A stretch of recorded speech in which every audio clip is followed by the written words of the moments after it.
welcome back to another episode of Coffee and Cuppies, and I actually have a bowl of cereal with me this time around. I actually have food because the whole premise of what I wanted to do was be talking about topics that I am curious about and kind of maybe more taboo, and just maybe like mainstream hot topics in general that, or maybe other topics that go, you know, that get bypassed or, like swept under the rug or under the surface and stuff like that. But I actually do have tea with me. Oh, it's kind of hot. In my wonderful anthropology mug that I got so many years ago. And I finally did my hair after like a week of not doing it. I try to not straighten my hair and blow dry it every day, because it's actually, heat causes damage to your hair unless you use a heat protected. So some days I wear my hair in a bun and some days I wear my hair down, like so. Straight hair is more manageable, I think. Come here, Bibber. My dog will probably make an appearance because she always knows when I am recording something or talking to someone. Come here, Bibber, on my computer, like video chat or whatnot. I may actually put my hair up because I am not used to wearing my hair down. I will say that.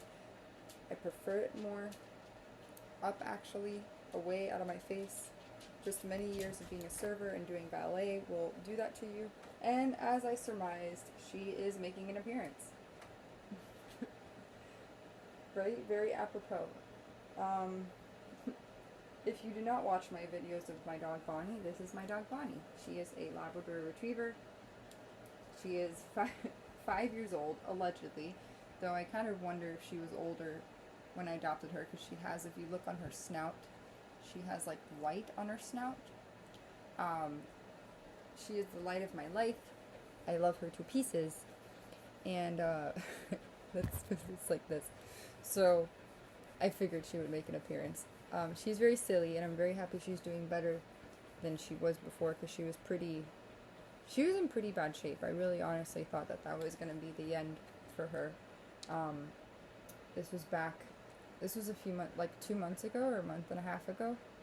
And, yeah, I don't really know. They couldn't really figure out what it was intuitively, psychically. I'm pretty sure thought it was a virus or some sort of infection, maybe like a fungal infection, or, because she did have a fever.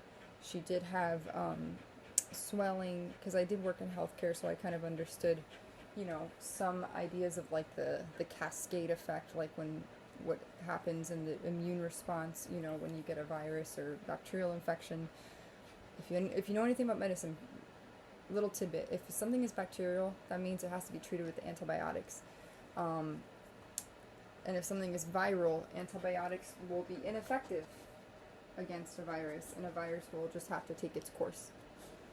Okay, babe, are you gonna sit here? Thank you so much. But yeah, she is doing much better. I'm gonna scooch this closer. She's doing much better, thank goodness. And I did a lot of like, if you're into the woo-woo stuff, great. I call it woo-woo stuff because it's kind of like a pseudoscience, spirituality. I never know how to present it to certain groups of people or demographics, because that was a big yawn, baby. I never know how someone's gonna, react to it, because it's kind of woo-woo, like it's stuff that you can't see, right? Spirituality, metaphysical stuff is stuff, I'm gonna make this brighter, stuff that we can't see. So I'm not a scientist, I'm not a researcher, I can't prove it, but I feel it and I know it, but I can't prove it, which actually is a great segue to the topic that is going to be the topic for today, which is manifestation and law of attraction. Which, forgive me if I've already covered this topic before, but I didn't check it off on my list of topics that I wanted to discuss, which I'm going to take a bite. I actually have regular plain Cheerios. I understand that cereal is processed food. I also have Oreos. Oreos, surprisingly, are vegan. I didn't know that. And as such, this dog will want said Oreo, but she can't have it because you can't eat chocolate.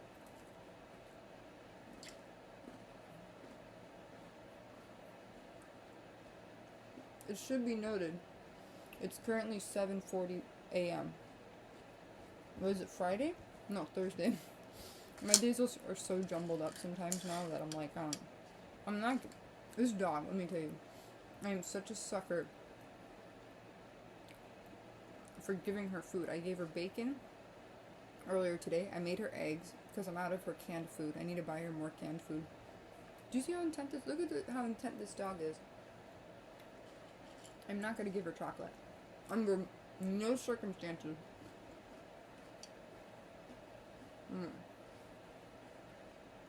What?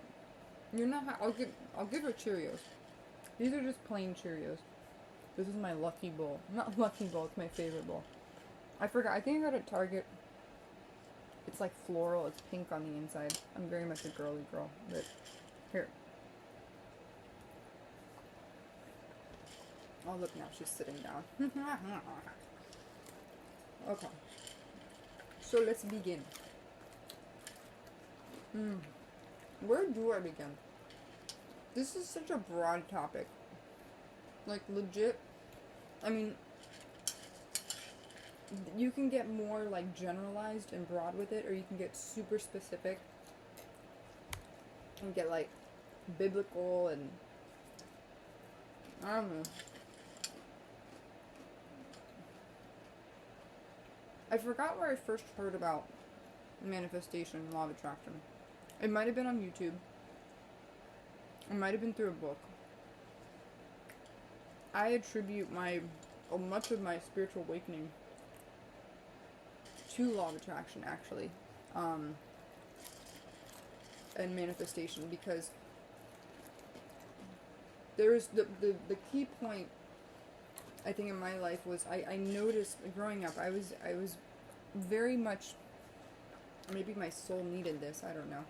You know, usually what I've come to realize is that our souls, like the higher self soul, will expose us to things that are challenging and arduous and uncomfortable in order to expedite our growth, if that makes sense. So I'm going to give a little an anecdote, like a side tangent for a second here. And I'm going to use my personal experience growing up. Because looking back now, when you have this certain level of emotional intelligence and maturity, you start to view things from a different lens, right? And they say that when you pass away, you do a life review. So essentially, your soul, right, departs from your body, consciousness, as you put it, and your body, it's physical, right? The tissue, the matter. In yoga, we call that prakriti, P-R-A-K-R-I-T-I, prakriti, which is the minutia, the matter, the physical matter. If you want to get really technical, you think of like Newton's law, you think of atoms, protons, neutrons, that sort of thing. But the non-physical leaves, and you do a life review, right? And you look back on your life and you're like, okay, what did I learn at this point, whatever.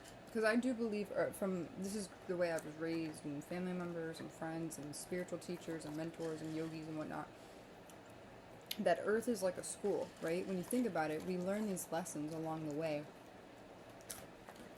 And if you don't learn those lessons, allegedly, you're going to come back and repeat those lessons. And in yoga, we call it the wheel of, and forgive me if it's samskara. I never know if it's samsara or samskara.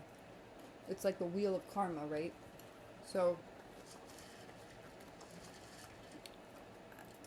as it states, or as it says, it's basically this idea that you achieve enlightenment or spiritual growth by learning certain lessons along the way. And if you don't learn those lessons, it will keep coming back to you, right? Because your higher self, your super self, if we're talking Oprah style, Super Soul Sunday. I used to watch Oprah's show religiously.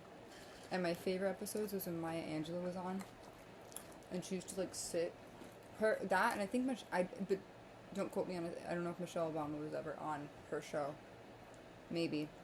But I used to pre-record them on DVR like years ago. And actually Oprah would talk a lot about this Super Soul Sunday. Different topics that are like, I guess, considered pseudosciences or woo-woo. So the more conservative mind, right? And when I say conservative mind, I mean, you know, traditional religion, Catholicism, Christianity, Protestant, Pentecostal. I don't know, even though Judeo-Christian belief, I think, would lend itself to being kind of, you know, okay with the spiritual and the supernatural and whatnot. All the while, I'm feeding my dog. I'm giving her, like, a majority of my Cheerios.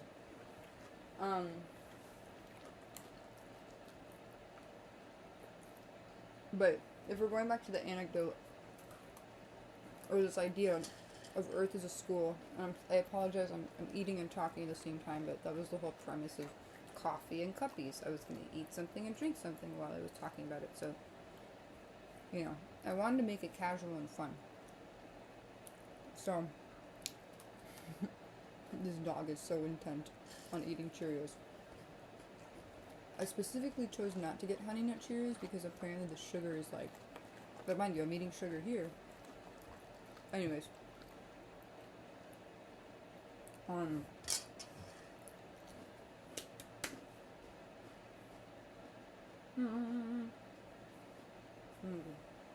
need some tea. Tea time. Every time I drink tea, I feel so proper. Like I feel like I'm like at an English like a tea party. You know, like a like, you know, in England, I assume in England they do like, you know, afternoon tea or whatever, you know, tea and biscuits. So I really hope this is not hot, like super hot. I'm drinking matcha tea. It's Japanese green apple green tea. Organic or whatnot. I got it a year and a half ago or 2 years ago when I was in Virginia at this market called Moms, M-O-M-S.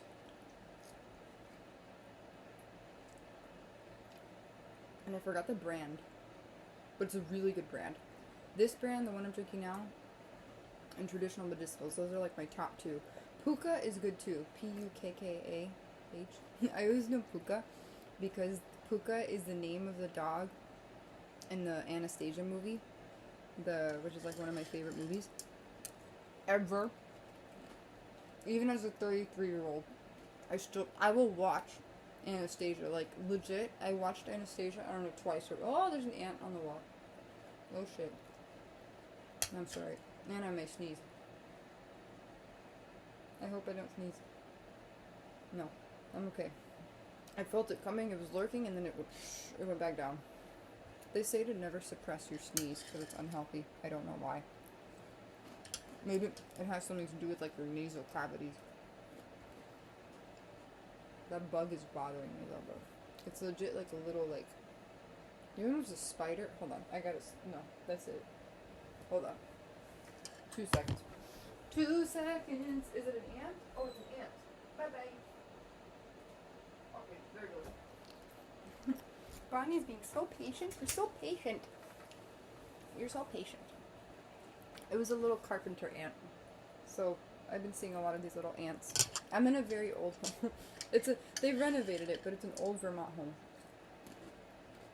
If you haven't seen the tour, I have a video of what it looks like on the inside. The outside, you would never think like the outside and inside don't match each other, like at all. Anyways, oh my god, I'm going so off topic. I don't even remember where I was. I was talking about Anastasia. She's a dog, so she can't remind me. I was talking about matcha tea, spirituality, metaphysics, Super Soul Sunday. I'm looking at my train of thought. Maya Angelou, Super Soul Sunday.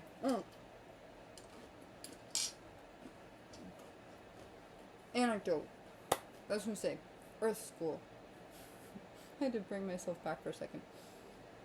When you go through trauma, FYI, your hippocampus, which is that part of the brain that governs memory, short-term and long. The brain is legit like a computer. Like, legitimately. Pretty cool. And we store memory, like, you know how in a computer you have RAM, RAM, kind of like the same thing. One of them, I forgot which is the memory that's like There's like long-term memory and the short-term, but I forgot what the analogy was between the two. I don't know if RAM is short-term and then the long-term is like, there's another, the hardware part. I don't know. Anyways, I digress way too much. Anecdote time. Spirituality, lessons, law of attraction, earth school. In my life, I have been presented with, on numerous occasions, being bullied growing up. And I don't mean like I wasn't physically pushed or anything. I was made fun of by like my peers. I was talked about, gossiped by, girls I did ballet with. In high school, I barely fit in at all. I was literally like, it's so funny with the way I am now. I'm really proud of myself because I've grown leaps and bounds, and this is where we do talk about lessons and stuff. One of my lessons was, because I think I've achieved and accomplished it, was standing up for myself and establishing boundaries with people. And I never did this because I felt I was really afraid of hurting other people's feelings. And I'm going to tie this back, I promise, to manifestation, law of attraction, but I'm building up the transition, so just bear with me. Stay on the path and follow me, because there is a segue to it. I was very reticent and reluctant to speak up because I never wanted to hurt anyone's feelings. But what I soon discovered later on as an adult was that really I was hurting my own. And spiritual lessons come in the form of a person. It comes in the form of an event, right? Like if you really want to get serious, right? Cancer. The big C word that none of us like to hear. And I honestly, to be honest, if we want to be super, super honest, I don't know, this is just my take on it. There's so many people, there's young people getting colon cancer, bro. What is in our food? Radiation, toxins, pollution, EMF, like there's so much, like breast cancer, ovarian cancer, like pediatric cancers, like you really wonder, like our food, like it just, I don't know. I'm not going to get into that because that's like conspiracy theory and whatnot. But look at all, I don't know. Anyways, cancer itself. Cancer is obviously unforgiving. It's shocking. Navigating that experience, especially from someone who worked in the hospital directly. I literally worked with kids who were diagnosed with like osteosarcoma, multiple myeloma, leukemia.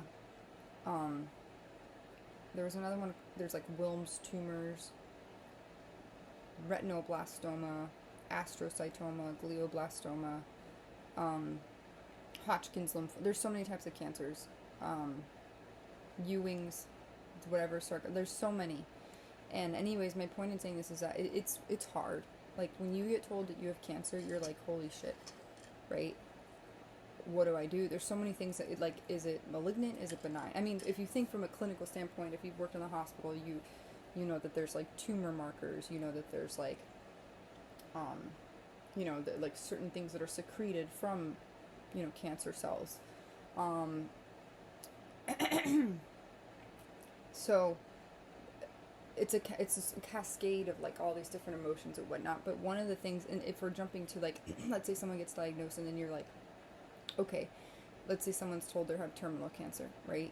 I don't know, or whatever. A malignant, there's uncertainty surrounding someone's prognosis, right? Immediately, that person is faced with the finality, and they're facing their own mortality, right? That in of itself shifts someone's perspective, because all the way that they lived their life before may completely change, because now they're looking at it from a fresh new set of eyes of like, okay, I only have X amount of time to live. I want to do X, Y, Z in that amount of time. I want to, because think about it, right? And in that time, because you feel like it's so finite, right, that there's this time, you start to really either someone, I mean, there's different ways of coping. Some people may shut down and become really avoidant and isolate themselves. Other people, if they have a strong support system, they may lean on that, or they may say fuck it, and, you know, go balls to the wall. I'm sorry if I don't know if I'm allowed to say that, but like, it's what I mean balls to the wall. I mean, like, you don't give a shit what, you know, you're like, okay, I'm gonna just, you know, I want to go to I want to go to Shanghai, I want to go to the UK, I want to go to Disney World, you know, I want to ride the highest roller coaster, because, you know, because you start to go, I want to do all the things that I can do before I kick the bucket, right? That's why I have a bucket list, actually, because I never know when I'm going to kick the bucket. Granted, I haven't completed too many things on there. I mean, some. I have a sexy, spicy bucket list, and I have a regular bucket list. So, I highly advise you create both.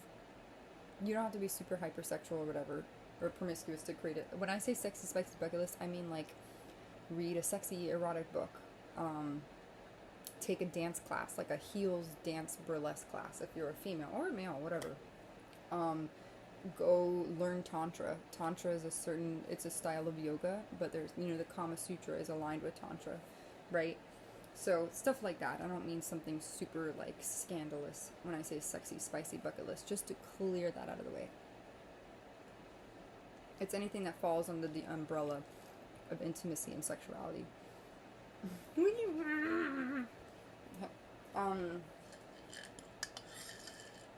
So, forgive me because I have phlegm for some reason. I don't know why. Certain foods accumulate like extra mucus production.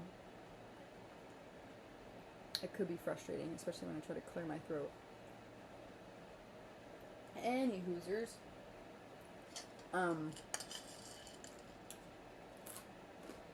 As I was saying, the cancer thing. So when you're told that, right, then you start to really look at the finality of life. You're faced with your own mortality. You look at your longevity, right? Let's say it's not terminal cancer. Let's say it's like a brain tumor, or like I don't know, something treatable, right? It'll be arduous and challenging, but treatable. So, you know, you sit back and you really start to value things more. Cancer, and this may sound bad to somebody, but oftentimes if someone gets cancer, if they have a tight-knit family, that family will be so cohesive. I mean, I've seen it where, like, people, and I could cry, and because it brings me back to when I was a child life specialist, and I had the privilege of meeting oh my god, I'm gonna cry. It's just because it's a field that I did for a few years, and I worked really hard to get into it. I don't practice it anymore, but there were stories in kids that I met that were so freaking strong. Like, I had one girl, she was, I forgot what kind of, was it leukemia? But her family went to the playroom every day, and I had the privilege of getting to sit with her, and we did this therapeutic activity called, like, the shield of armor, or like a coat of arms, and we would put in each corner a coat of arms, something that meant something to her, that was meaningful, both like present and then in the future, what she wanted. So I try to always keep things future oriented when I work with kids, because to, you know, promote this idea of hope, right, and encouragement. So I did that with her, but man, those families, like, I will never forget how many family members came to visit certain children when they were in the hospital, and, you know, the kids, you know, Make-A-Wish Foundation, Disney does that, like, you know, they grant the child's wish and things like that. I'm sorry, I don't know what's going on outside, but it sounds like trash cans are being moved around. But that's the point of that. And I'm gonna get to the topic of spirituality, manifestation, law of attraction. I kind of veered off topic. Maybe, I don't know, maybe we'll call it something else. I don't know. Maybe we'll, like, the power of gratitude, or shift, like, perspectives, like, maybe minds. I don't know. We'll see. I don't know. Sometimes I always say I may have, like, a message that I meant to say, or a certain route I wanted to go, but then if I actually end up talking about something else entirely, then that's, I guess, how it's supposed to go. Yeah, maybe someone needs to listen to my message, or maybe I do, who knows. But I do think we are presented with certain lessons in our life, and people go, oh, but then why do you get cancer? Why do you this and that? Well, I don't want to get too woo-woo. This is just my perspective. I can't generalize it to everyone. I do believe before we're, like, incarnated on a soul level, like, we choose kind of what we want to go through in our lives. And, I know that sounds super woo-woo, and you're like, how do you know that? I don't know. I can't, I wish I could tell, so you know, just things you feel like you know. And, you know, but I do think our souls choose that, and we reincarnate again and again and again until we get those lessons right? So, one of my lessons was, and that's why I brought up the whole cancer thing, was because, you know, when you, let's say a child gets sick with cancer, but that father was never around. I don't know, I'm just creating a scenario in my head, you know, a hypothetical. Let's say a father was never around and the mother was busy all the time, and their child gets cancer, right? Their daughter gets cancer. Suddenly, everything shifts where the priorities become all about the child's care, right? These kids are in and out of hospitals. They're in infusion centers. So basically an infusion center is when a child is given chemotherapy and they have to sit for hours. From a child life's perspective, those individuals, if it's outpatient center, they come and they help do like maybe a port access. If you don't know what a portacath is, you can look it up. But also times they get, you know, IV infused into their body. The chemotherapy infused into their body. That's why it's called infusion, and chemotherapy is what is administered into the body directly. And that in of itself, that whole experience, let's say for this hypothetical father and mother, whereas once they were a separate unit and, you know, maybe they didn't talk, and their daughter maybe who knows, maybe that daughter was, you know, more quiet and reclusive, and, you know, the whole cancer situation brings the family together and and in a way that they never had before. That's kind of what a soul lesson would be, right? I think maybe I don't know if I should call this video soul lessons and perspectives. I don't know. We'll see. But I more so wanted to go around about the route of talking about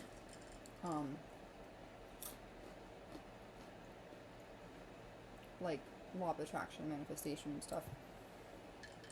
Now, I think if we want to tie that into talking about manifestation, law of attraction, number one, when it comes to cosmic and karmic law, I do think that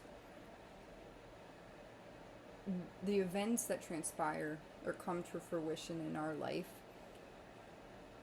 have a direct correlation to what we call in spirituality the book of life, but like they have a direct correlation to the lessons that we're supposed to learn.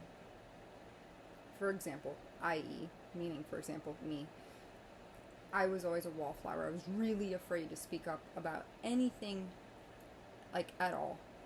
I was mealy-mouthed. I barely could utter a word or formulate a word out of my mouth without feeling like it was an imposition in some way. So, I over time, I've mustered the courage. And it's funny because the stuff that I've gone through in recent years, you never know how strong you are until you're required to evoke your own strength. Or you never know how strong you are until you're called to, like, arouse or enact that strength within yourself. And there are parts of me, like, I never thought I would, like, even just cursing, saying the word fuck, and you wouldn't catch me saying that, like, years ago. Saying the word shit, I know that that's not really good to say. I do curse like a sailor, so I apologize if cursing is not permissible in your home, which rightfully so. Like, I don't want to have a potty mouth. It doesn't look, it's especially not good if you're dating, right? And you're like, fuck this, blah, blah, blah. Dude's gonna be like, okay. Unless he has a potty mouth too. So, yeah, I think, for me, it's my lesson was, it's just interesting the way things transpired and turned out, because I had to kind of morph into this person. Okay, I had to turn into like a badass bitch, and what I mean by that is like when you think of women who are badass bitches, the first people that come to mind, I don't know her that much, but like Doja Cat, Beyonce, Taylor, like the alpha females, right? Taylor Swift, um, those are like the first three that come to mind. Women who, when they're present, they command attention, and it's, I don't want to say like, I don't want to say like in an egotistical way, like, look at me, but like they own their shit, right? I kind of felt like I had to do that and become this, like, because naturally, generally speaking, I'm a very kind, docile, are you okay? Are you okay? I'm a very kind, easygoing, compassionate individual. You wouldn't catch me dead, like, ever, wishing ill or harm upon another person, ever, because it's just not in my nature. Like, I'm an empath, so, like, it would take a lot to piss me off, and if I cut someone off out of my life, man, they must have had to do something really, not malicious, but really either degrading, conniving, dishonest, disloyal, disingenuous, that kind of things. Because it's true, like when I cut someone off, like they had to have done something either pretty shitty or dishonest for me, or inauthentic for me to completely eradicate themselves from my life, like remove them from my life. Here, Bibber, I know you want Cheerios. This dog is like hell bent on getting Cheerios. So, yes, I believe that was what my lesson was. And it's interesting how because I was bullied. I mean, to this day, I'm still being, like, it's like, I don't even know what to call it. I mean, I looked up the legal definition of cyberbullying because I had it on my phone from months ago. And I was like, oh my god. I was like, I legit, sorry. I was just reading something from Credit Karma. I legit,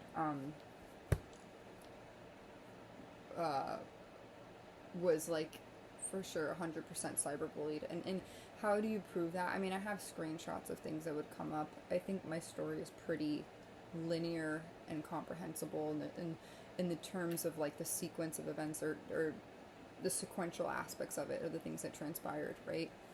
Now you tell that to a judge, they're gonna be like,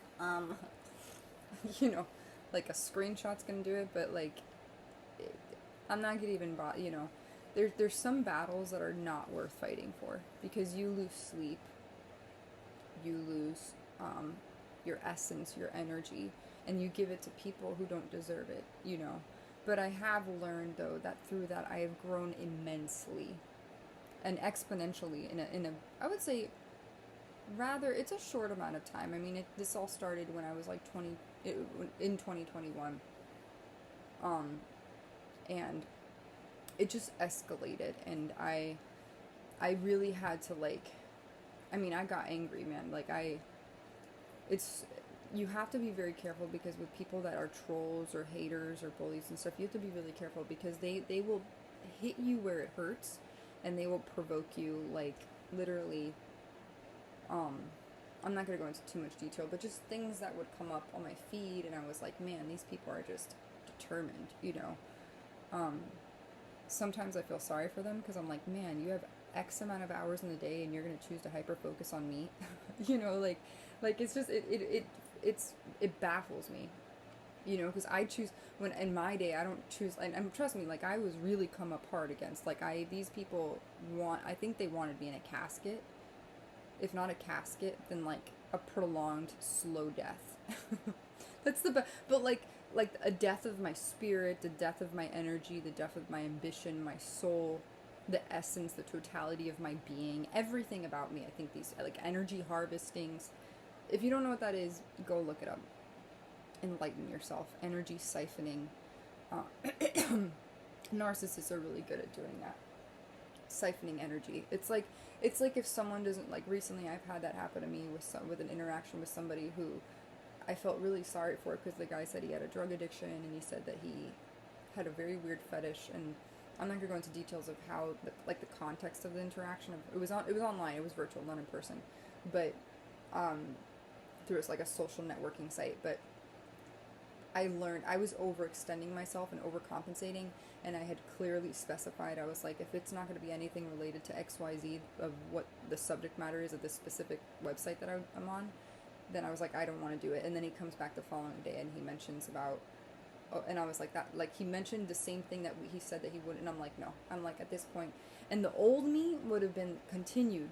The old me, the old Ashley would have perpetuated that and enabled it, because I would have felt bad saying no, because I didn't want him. And I'm like, and here's the thing, it's like, that's when my lesson, I think I'm going to title this video like Soul Lessons, not manifestation. So I forgot, I'm sorry if that was a bit of a dupe,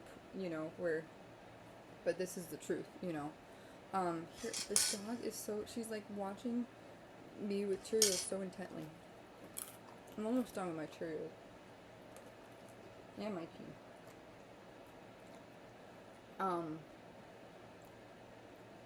So, yeah, but that was my soul lesson. Maybe I'll just, like, part 1 and part 2. We'll see. But, I grew through my experience, right? And I learned to hone in, first of all, because of the experience, I actually got to hone in on my sensuality. I know this sounds weird, like trauma, sensuality, whatever. Is there a correlation? I don't know.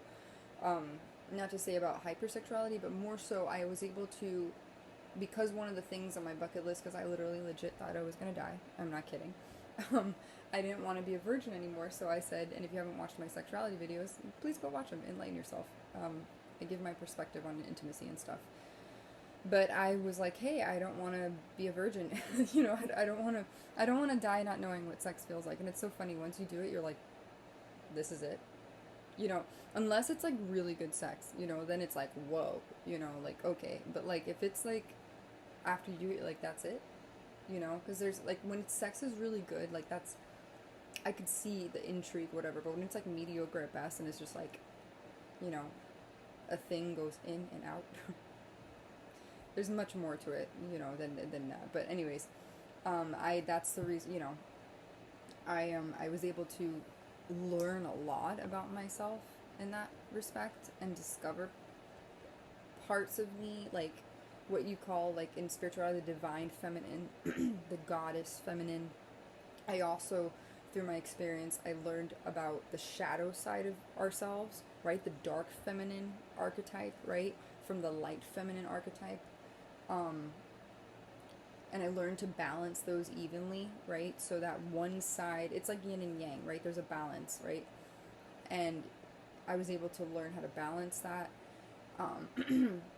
So I feel like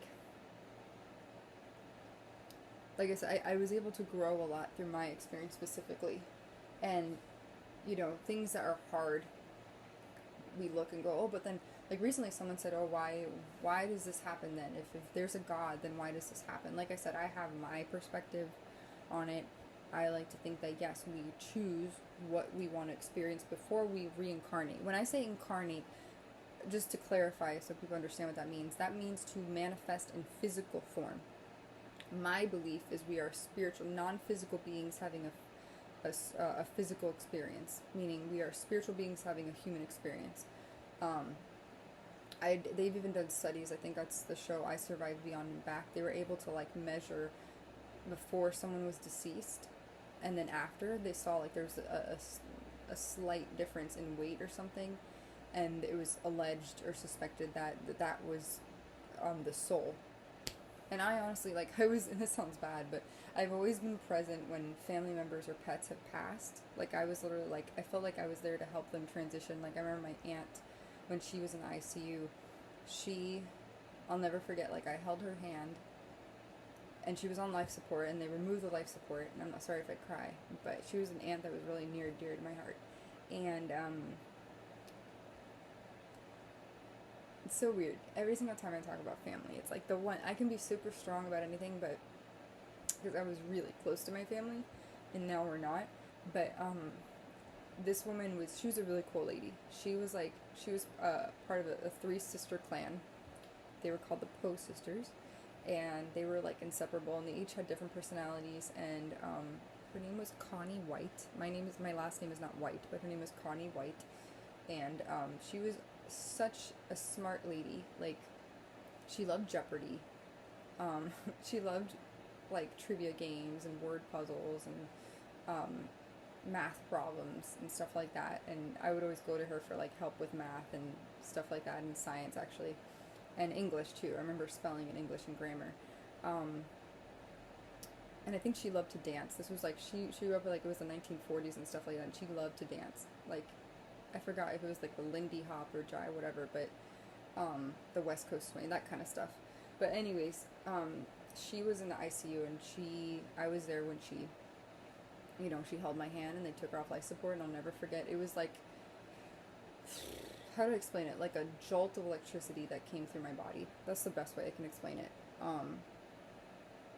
And it passed through me so powerfully. Like, I just remember it was almost as if her soul went through my body. I don't know how to explain it. Like, on a physiological standpoint, those are things that the non-physical, you go, but how do you, I can't, I don't know. I just have faith that that exists. But it was pretty cool. And, after she passed, I felt her presence, like, everywhere. I'd be walking and I'd say, "Hey, universe," or like, "Hey, Aunt Connie," because I'm weird like that ever since I think it was in Miami-Dade College at the time, and I'd be walking around and I'd be like, "Hey, Aunt Connie, if you're there, can you, rustle the leaves or show me a sign that whatever," and I'll be walking and I'd see like a yellow flower or like a bird would come across my path or a butterfly. And, butterflies have always kind of played a very big role in my life. White butterflies, yellow butterflies, and so anyways, but yeah, I forgot there was a reason why I was going to mention, but the soul and all that. So yeah, I do believe that we are spiritual beings having a physical experience. It sounds really woo-woo and out there, but that's just what I believe. It may sound weird to you, and I'm sorry if it does, but life is too miraculous to not believe that there's something greater. And I never try to push religion on anybody. I'm respectful of that. But yeah, in terms of like soul lessons and stuff, if we're gonna, get more into that, I do think, that's what I was gonna say, I think our souls choose what we want to experience. And our souls know what is gonna help. And there's spirit guides, there's guardian angels, whatever, who that watch over us, right? But like, that will give us insight into cosmic insight, if you will. That will give us firsthand access to like what the best course of action is to take in life, right? Or, we'll meet certain people along our way that may act more karmic in nature. When I say karmic, what I mean by that is like, it's growth, it's learning, it's lessons, it's challenges, it's contrast, it's meeting people with views that differ from your own, right? How many people do you know when you meet somebody? These are the people that are non-objective, closed-minded individuals, people that will solely adopt one view or perspective on a thing, and they don't consider other perspectives. That's someone who's, more closed-minded. And so when you meet people like that, it's hard, right, to establish a connection or relationship with them, or, they have certain views or ways of going about life, and they think this and this or whatever, but that connection might be more karmic in nature, right? Meaning, like, you may learn, like for me, how to stand up for yourself, because someone may push your boundaries, because they might be a narcissist and you might be an empath.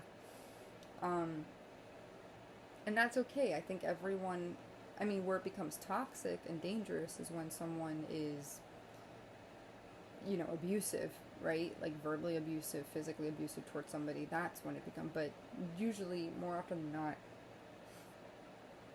we will come across and encounter individuals who will test our patience, will try us, right? Who, like, for me, I know, like, when I do dating and stuff lately, I've decided to put a pause on dating, but what I've learned is that, like, there will always be a man that's different than me.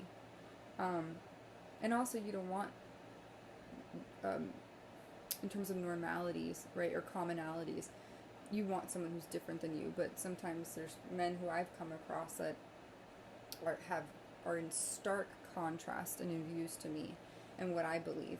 And it's hard, you know, it's hard to go about that because you're like, you want to meet someone who shares the same views as you on some things, or, you know, has certain traits or characteristics that align with your core values and whatnot. And when you don't, it makes it hard, right? So learning to navigate that, and also, even especially with men with dating, there's things that I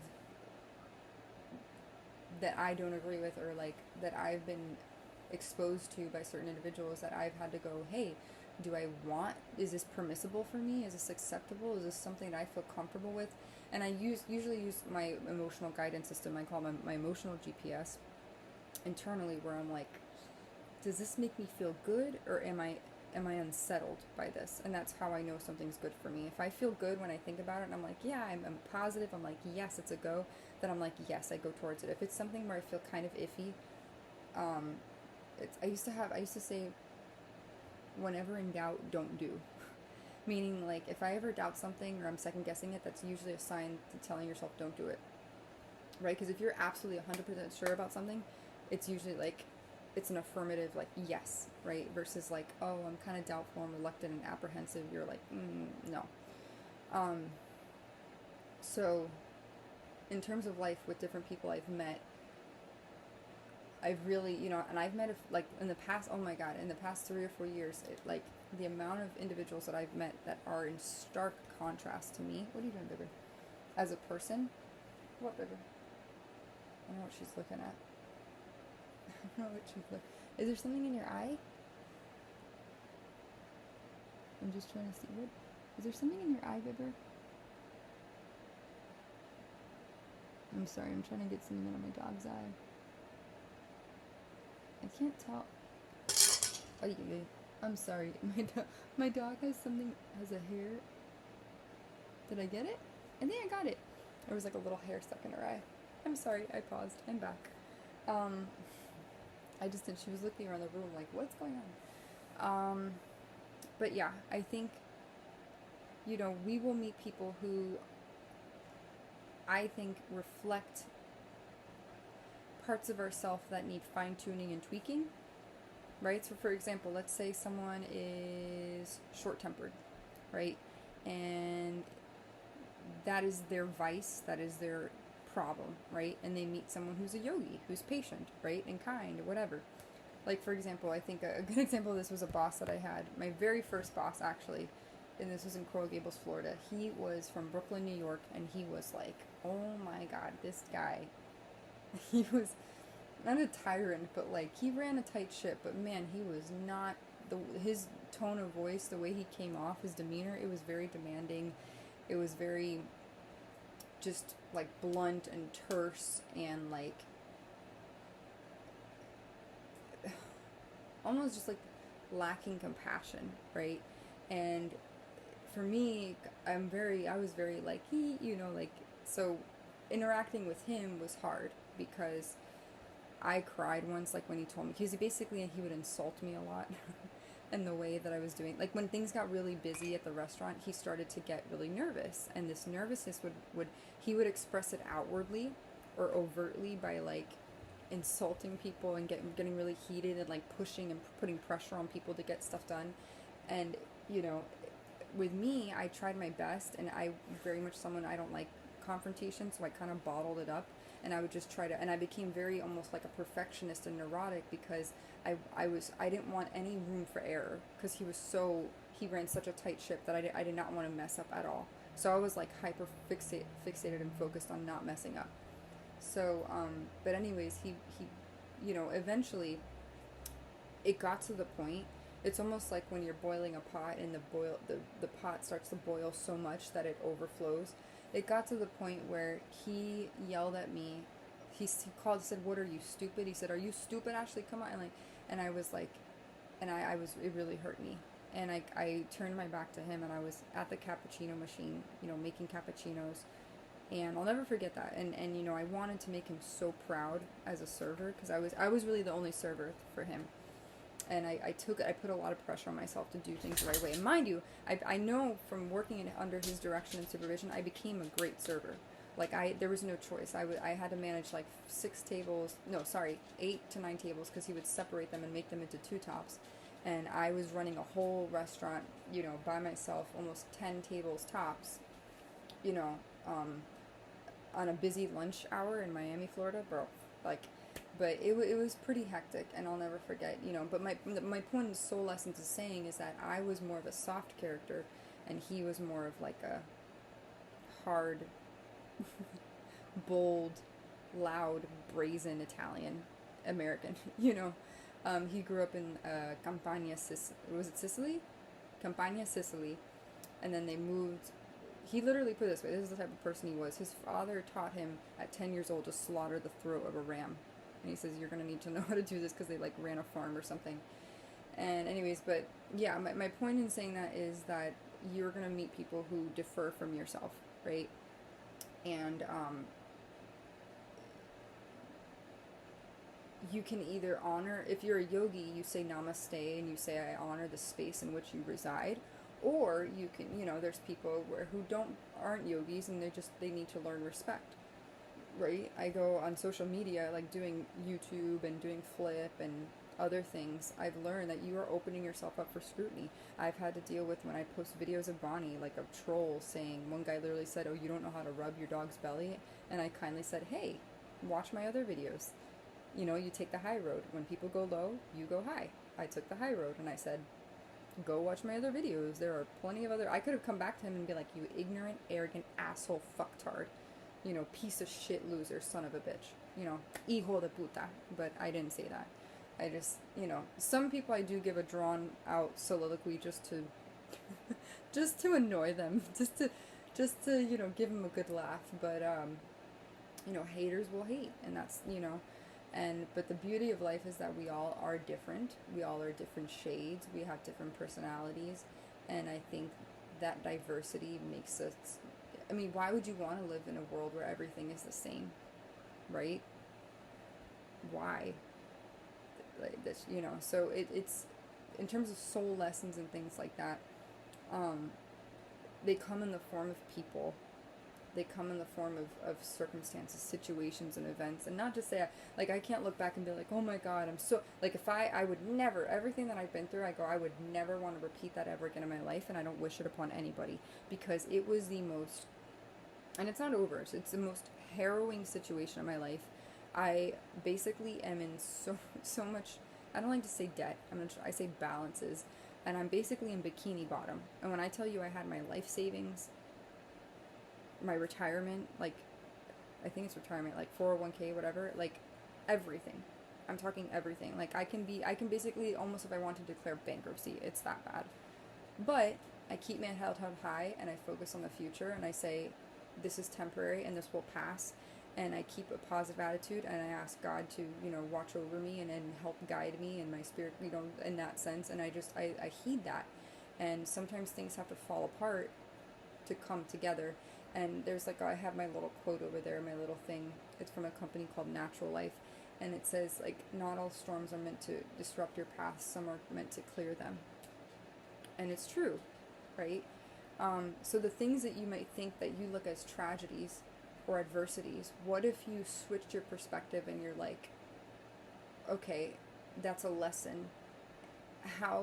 What did I garner from that? And how can I take that with me so that as I evolve into the next chapter of my life, whether you move somewhere new, whether you start a relationship with someone, you carry those lessons with you, right? And if you don't learn those lessons, I wholeheartedly believe they will come back. And for me personally, I know, I'm telling you, I've seen this happen to me firsthand, where I have, if we want to go back to dating, I was doing Tinder, Bumble, Hinge, League, whatever, and there were guys who were so, even I told myself, I said to myself, I go, don't do it, they look like a fuckboy, and I did it, like, I swiped on them, right, knowing, and I was like, because in my mind, and Ashley, I was gonna say my last name, Ashley, whatever is mine, I can change them, right? It's like that Taylor Swift song, I can make the bad guys good in a weekend or whatever. No, you can't make, not saying no she can't, but like, people, even though men still have time where their like brains are developing socially and emotionally, right? That's not your role. As women, it's not our role to be a mother to a man or caretake him or enlighten him or teach him or mentor him, right? Unless that's a role, like professionally. But no, if you're in a romantic relationship, that's, But my lesson was like, number one, stand up for myself. Number one, establish boundaries. Don't people please. And heed your intuition too, because when your gut tells you something is off, heed that. It doesn't matter if someone looks really good on paper and they have the best Instagram. There was literally one dude who I matched with, and he was very insistent. He asked me out like to drinks almost immediately, and we barely spoke on the app, and I was like, and this guy looked like but like he had an Instagram following, handsome as fuck. I'm sorry but like, hair good, muscles. But let me tell you, I've learned as a woman, it takes so much more than just good looks and muscles and whatever, and then nice looking DICK, or COCK to get me going. Even though it's fun, sexy time is fun, but it takes a lot more. It takes character, it takes authenticity, it takes kindness, it takes empathy, it takes honesty, fidelity, personality. Oh my god, how many men are like super good looking, but they can't talk for shit. So I learned, my lesson was like, don't waste time. Don't waste time on the people who are going to be space fillers. Don't waste time on men who are emotionally unavailable. Don't waste time on the guy who doesn't know what he wants, but he wants to hook up with you, but then, he maybe wants a relationship, but he can't because he's still hung up on his ex, or he lives with someone, or whatever. He's polyam, or I don't know what the fuck, whatever. There's so many scenarios, but my point is that Bonnie, my dog is barking at the window. I've just learned from experience that lessons will come to you in all shapes and sizes. Maybe, for another example, maybe there's a job that you wanted, right? This has happened to me so many times in the past. Like, I don't know how many months has this been? Like 8 months I've been unemployed. But I finally said, you know what, if I can't acquire and attain the job, I go, let me be the job. I literally told myself, I'm like, what can I do that is lucrative, that will make me, and granted, I may do another video on it, but I don't know. I'm going to wait to see how it plays out and turns out, because I don't want to speak too soon. You know how they say work in private, like keep your head down and hustle, and then talk about your accomplishments. So I'm not going to say it until like I know if like a few months in and I'm like, hey, this worked out or whatever. But, maybe a job rejected you and you're like, man, you really wanted it, but you don't know what that would have been like. You don't know what the people would have treated you like there. You don't know what the organizational hierarchy and the structure would have been like. You don't know what administratively from the top down, how the leaders treat their subordinates or their employees. Do they work cohesively amongst them, or are they a dictator and they demand, attention, respect, whatever, Are they respectful of their employees, or do they use them? Are they, what's the word? Disposable, So, yeah, and that rejection of itself can hurt, because let me tell you, I've applied to jobs and I go, there's a few jobs that I go, oh my god, this seems so perfect. I would have been such a good fit for this, and I never heard back, or I heard back months later, or I got multiple. I have one company, I don't know if they realized it. It was an educational company. It was like Imagine something, but like it was like a sales role called Imagine Learning or something to that effect. They literally, in like the same day they sent me the same rejection, and I'm like, bro, do these people, and that in of itself gave me insight into the way that that organization was run, because if their system didn't already flag, like, know that they already sent one, why would they send me one again? So I don't even, in terms of that, I don't question the universe in that respect. I let my soul guide me, and I let my intuition guide me and govern my decision making, and I heed that now more than ever. And sometimes things may seem unclear, and you sitting in that area of uncertainty is hard, but at the same time, it's like you have to kind of just, you have to go back, and you do have to make, you have to confront your, what's it called, like your highs, your lows, and everything in between, right? You have to take accountability, essentially.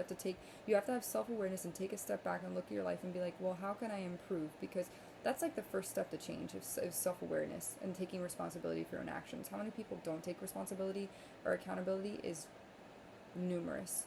You know, there's so many people who are, the first thing to do is deflect the blame on somebody else versus taking accountability. But I'm not going to get into that. But it takes courage and bravery to grow and to learn. And self-awareness is something that sometimes doesn't come easy to some people, because let's say if you've had a narrow-minded way of living, right? Like, you've only seen, narrow-minded meaning you've only seen things from your lens, and you had blinders on, and you never considered any other possibilities, right? And you always think you're right. That's usually, it lends itself to narcissism, right? But once you take those blinders off and you're like, hey, I could have, maybe done this better, or maybe it didn't work out because there's something better, it's all mentality. So, and there's that saying, you grow through what you go through, right? And like, what's meant for you will find you, and I do think that's true. I really do. I know it sounds super cliche and something you'd see like in a home goods store, like on the top shelf, like, you grow through, and I could just picture it like on a wooden plaque with like the flowers, like sunflowers, like country home style, whatever, saying you grow through what you go through, whatever.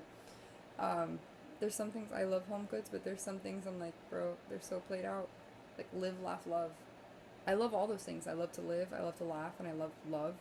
But if I see a live, laugh, love plaque again, I can't pluck my eyes out, but I will put on, I was going to say a Walkman. I will get my iPod, my phone, and put headphones on and just be like, inner angst.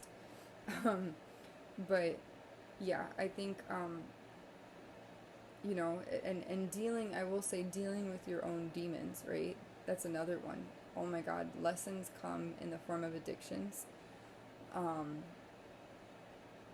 They come in the form of bribes, bribery, ultimatums, I mean, you can get more sadistic, right, in the darker side of things, but yeah, those are also lessons too, right? Peer pressure is a lesson, right? How many people, and I've experienced this firsthand, like, how many people try to pressure you?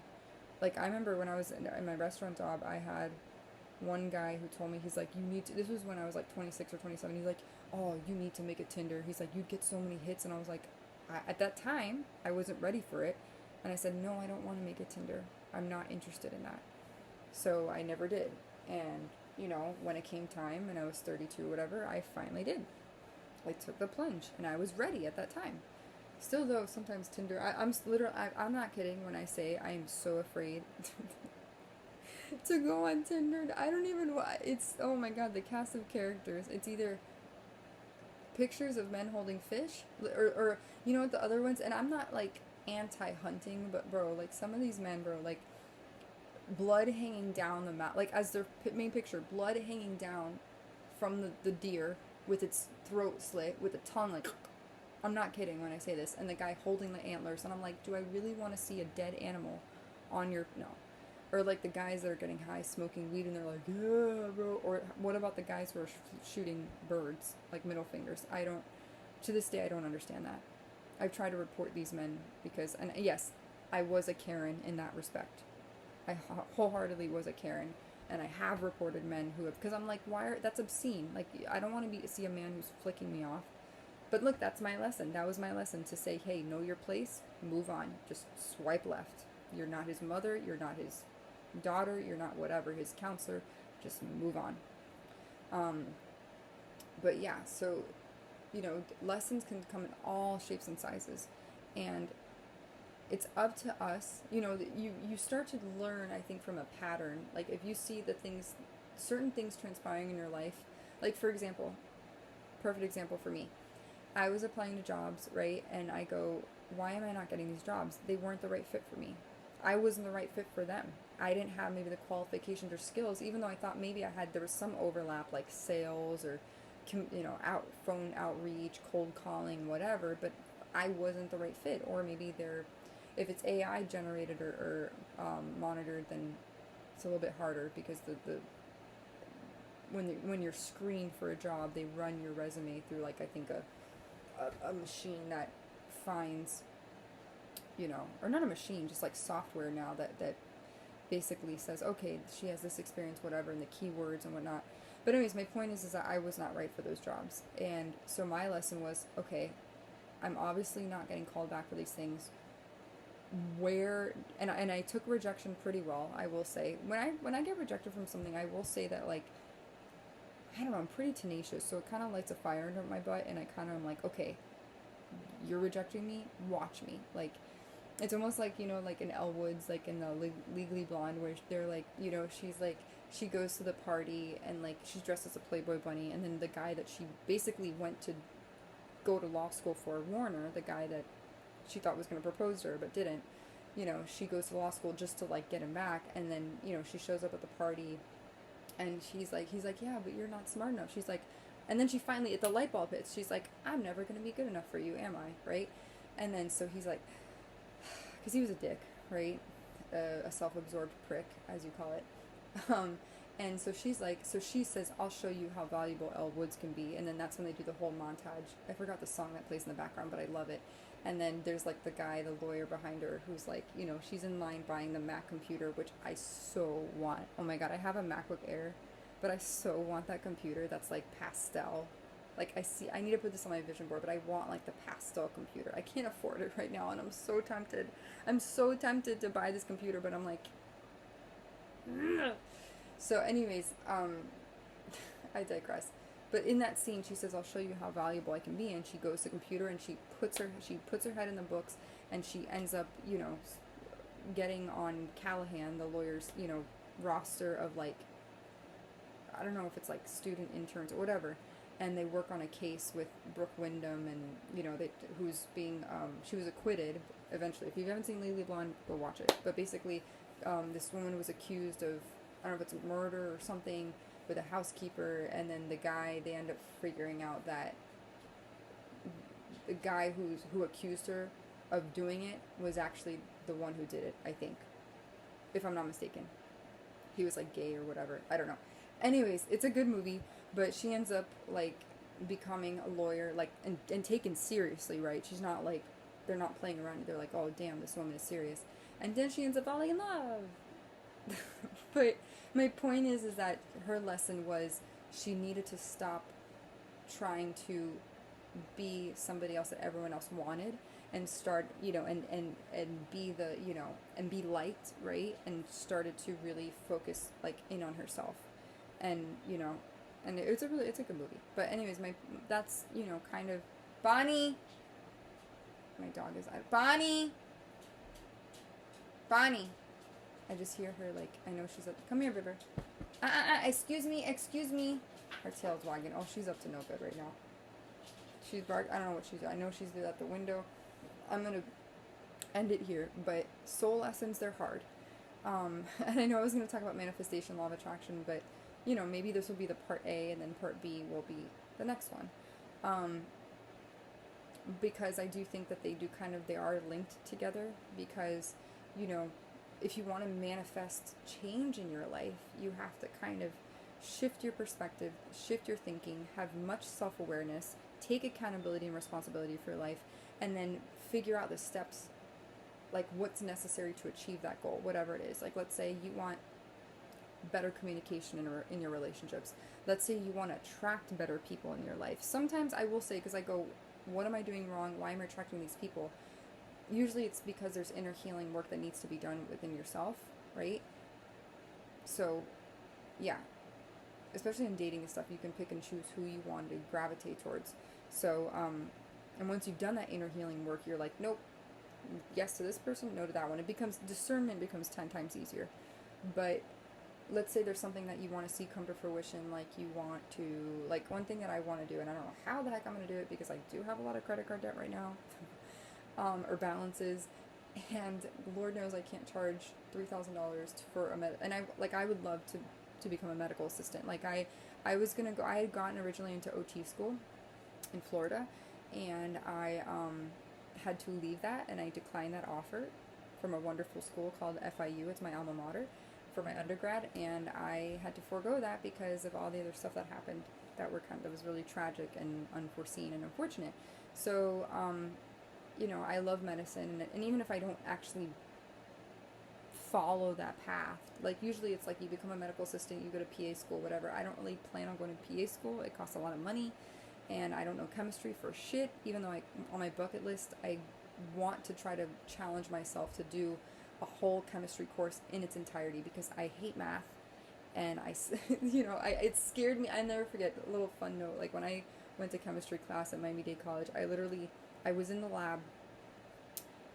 It was a self-made book that the professor made, or like a pamphlet thing, and I looked at it and I was like, nope, and I dropped out. I was like, nope.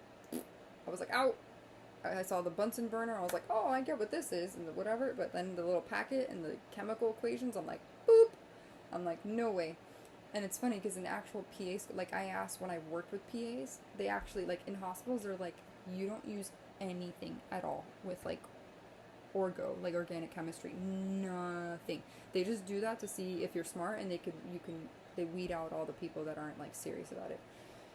Anyways, but that's my point. Life will present you, your soul, your higher, whatever, will present you with lessons that you need to evolve, right? And if you want to manifest the life that you want, which will be in part B, there's certain steps that you need to take to get there, right? But I think first, not essentially like admitting defeat, but like taking accountability of your life for one, right? The transgressions, the mistakes, the mishaps, the redirections, the detours, things like that. And then figuring out how to go, there's a lot of like, oh, do affirmations, write down. I remember used to write down in a journal like over and over again. I don't really know if I believe that's true. I think honestly you have to align with the intention of that which you seek energetically. I think you can write something down till you're blue in the face, that won't do shit. You legit have to align with the intention of that which you seek, right? Let's say you want a wholesome partnership with a partner that, now I'm getting into law of attraction, but this will be the precursor, I guess. Let's say you want to attract a wholesome partner, right? And you want someone who is hardworking, well organized, diligent, kind, compassionate, focused, proactive, right? But let's say you yourself are disorganized, you lack passion, you are haphazard or all over the place, you lack focus, direction, whatever. You are not a vibrational match to that person who's operating here, right? You need to meet them at their level. Another example could be, let's say you want to attract, let's say you're a dude, right? I don't know if a dude's going to watch this, but let's say you're a dude. You're a man, and you want to attract a lovely lady one day. If you're monogamous, if you're polyamorous, I don't really know. Everyone, that's like balls to the wall. That's like everyone's swingers, whatever. It's like anything goes in that respect. But I'm talking for the monogamous folks who are like, old school traditional type of relationships. Let's say you're somebody who, you wanna... Bonnie, ya, porfa. Stop. My dog is, I don't know why she's crying. In fact, I do need to take her out for a walk soon. Let's say you want to attract, somebody who is smart, again, go-getter, ambitious, has a head on their shoulders, is grounded, level-headed, mature. But let's say you go out on the weekends and get drunk every day. I'm giving a hypothetical. Let's say the imbalance would be the juxtaposition would be the person, the girl that's like mature and level-headed versus a guy that's like immature, and he goes out and he gets drunk, and let's say he gets in the car behind the wheel of a car, right, and he can get a DUI. That's risky. That's not smart. Or, you know, he wants the good, wholesome, proper girl, but he's out, you know, I want to say, going to the strip club, because it's like, I'm doing my hand at OnlyFans, and I don't want to knock strippers, but it's a different kind of stripping, I guess. But anyways, my point is like, you know, he's not acting overly zealous or inappropriate and touching asses and, you know, physically, like with a woman, or like, you know, or not even that, or just like, let's say he wants whatever, but he's talking to 50 million women at the same time and telling them all the same thing. He's not going to be able to, he's not a vibrational match to the woman who's, you know, has her shit together and is truly monogamous, and, you know, he'd have to take the steps to meet her at her level.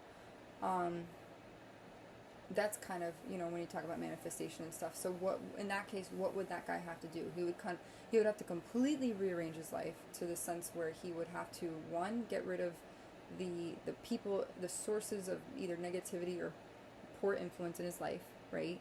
Because birds of a feather flock together. You are who your friends are, right? So he would have to start looking at his social circle and say, hey, are these people good influences for me or not? Then number two, he would have to also look at his life and go, okay, what takes up most of my time? Where is my attention devoted to? And if it's to engaging in very lewd behavior or crass or immature things, then he would have to cut back and scale back on that, right? Let's flip it and say for a woman. Okay, let's put a good example. Like, I would love to meet a guy who's more, maybe not, sometimes I can be overly, like, hyperfixate on things and overthink things, right, that aren't necessarily true or aligned with reality. And I want to meet, you know, somebody who's more even-keeled, and because I'm very bubbly and quirky and I love to talk, and, you know, I would love to be able to kind of not taper, but just not tone it down, but like, I don't know, be able to engage in mature discussion with somebody and not over talk or overshare or interrupt and stuff like that. So I myself, as Ashley J, I would need to, or K, depending on the context of where you're talking to me, but I would need to learn better communication skills, because I'm not going to attract, the guys that I'm going to attract are going to be guys who have also poor communication skills, who also interrupt, who may also be, you know, too neurotic or whatever. Or on the opposite end, I may attract guys who don't give a shit about anything at all, and they're the complete antithesis of me. So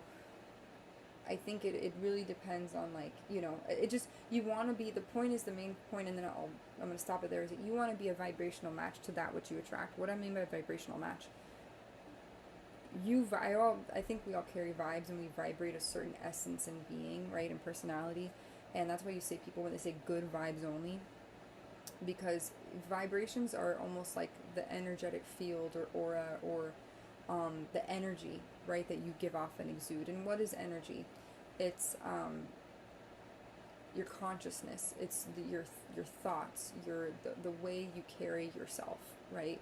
The way you interact with others, which can also be construed as behavior, right? But that's what I see as energy, right? The vibe you're putting out there, right? So if you want to attract something better, or if you know, in general, whatever it is you want to attract, you have to figure out, hey, what are the steps that I can do to get there, and align yourself with that. Let's say it's fitness, right? Let's say you're a dude. I'm going to just pick a random, like, and let's say you're slightly overweight, right? And you want to get fit, you want to get toned, but, you know, you're stopping off at, let me tell you, I do like junk food. I'm not going to lie. When I go on road trips, I get, like, Wendy's, McDonald's. I don't hold back. I also eat Domino's pizza sometimes. Not as frequently as I did before. But, you know, maybe you cut back on, you know, eating junk food, or maybe you binge eat. You know, maybe you're a guy and You know, you want to attract the girl who, you know, like, you see those, not necessarily a gym lady who's like, you know, those girls that you see like on the influencers and they're like, come on girl, we have 30 days. If I see another ad where they're like, you have 30 days before the July 2025 challenge, and they're in like the super tight pants, and I'm like, bro, I'm still gonna eat pasta. I can't help myself. I'm like, I don't want to be that toned. I'm like, I still need my cookies, I need my pasta. Nothing's gonna stop me from having my wine, my pasta, my cheese, my papitas, whatever, my tostada, café con leche, frijoles negros, whatever. But anyways, but let's say you're a dude and you want that girl, you know, who's like svelte and fit or toned or whatever. Not like crazy amount, but like, you know, she's in good shape. And you're like, but why don't these girls ever pay attention to me? Well, take a look at yourself and go, well, how can I improve myself, right? Manifestation would dictate, you go, okay, number one, you have the self-awareness, and you take you self-acceptance where you say, hey, I need to change. And then number two, you're like, maybe you do a vision board, and or maybe you start to be proactive and you follow accounts, but not like obsessively so. You follow accounts of people that you look up to as role models or influencers, right? And then you maybe sign up for a gym membership, or maybe you don't do a gym membership and you just watch YouTube videos online, right? Do you see the that's why manifestation, I don't believe, I used to think, oh, it's, you say it, you believe it, whatever. Yes, that's part of it, but you also have to be proactive, right? Dreams aren't just gonna like poop fall into someone's lap. I used to literally think like you can just be like, oh God, like I wish for this, and yeah, but you have to believe it. You have to match the belief to the emotion, and then it's fireworks. That's like literally in a nutshell what law of attraction. Bonnie. Or my dog is like, oh no, I need to take her out for a walk. But anyways, that's kind of in a nutshell what I think law of attraction manifestation is. If it's too woo-woo for you, if I'm too woke, then, you know, go, I don't know, like plant a seed in a garden or something, or like do karate or whatever the fuck that you want to do.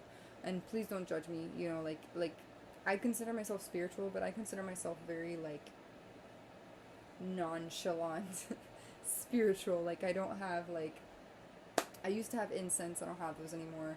Crystals and stuff, I really like. They're cute. Like I have one crystal there in the corner, but I really don't have any more. I don't wear like the beads and stuff. I'm like a very non-traditional yogi spiritual person.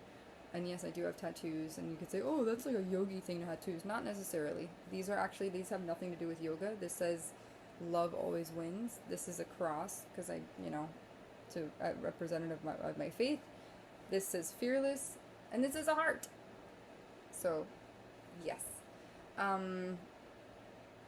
yeah, that's kind of my take. I will do another one more in depth, but really it honestly comes down to belief, emotion, pairing that together, and then taking the steps to be proactive, and mindset. Mindset is so key, because how you view the world internally, what goes on in your head internally, like your reality is a direct reflection of what goes on internally. I know that sounds kind of weird, but if you can literally have 2 different days, right? You wake up one day and you're in a negative mindset. Everything thereafter, your mind, because it's selective attention, like your mind is gonna look for the bad. I know that sounds bad, but you're gonna be like, okay, whatever. But if you wake up the other day and you're like, okay, life is good, you do your gratitude journal at night, you're gonna like, your mindset is going to shift completely to being that of a lack mindset to having a growth and abundance mindset. It's amazing. Like the mind is so freaking powerful. I mean, look at like psychosomatic disorders, right? If you don't know what psychosomatic disorders, look it up. It's basically the connection between like illness and the mind and body. So, yeah, but there's a lot of different people I used to listen to in terms of like manifestation. Abraham Hicks was one of them. Matt Kahn is another one. And I don't mean Kahn like C-O-N, I mean like K-A-H-N. Ralph Smart, Teal Swan, Victor Otto, Aaron Dowdy. Oh my God, is her name Melissa Fournette? But she's more motivational. She's not. She's spiritual? Oh, Gabrielle Bernstein, I think her name is. Obviously Oprah. I was like, I can't. Dr. Shefali Tsai, she talks about conscious parenting, which is amazing. If you're a parent, go check out Dr. Shefali. She's a psychologist. Dr. Shefali Tsai. She was on Oprah Super Soul Sunday. And yeah, I'm trying to think what else. But yeah, this video did not turn anything about really. I mean, I touched on manifestation, law of attraction at the end, but that's like skimming the surface. There's like so much more. But I do highly encourage you, if you want to get a preview of what I'm talking about, look up Abraham Hicks. That lady, or whatever it is, you know, the energy that she channels, that's like everything you need to know about manifestation.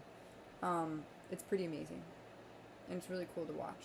And it's, if you're now, mind you, if you're not spiritual, you're gonna be like, WTF, like, this is weird.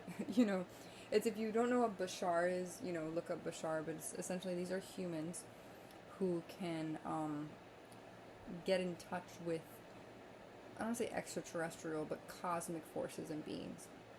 And it's alleged that they essentially take over the consciousness of the person, and the person speaking is no longer like whatever. It's an energy. It's a cosmic, like, Bashar is the Bashar. Then there's Abraham Hicks. You know, Esther Hicks is her name, but she calls the collective energy that she channels Abraham. So, and it's pretty wild. Like the stuff that comes out of her mouth, like even just the way she carries herself. And you could say, oh, that's all an act. That's BS.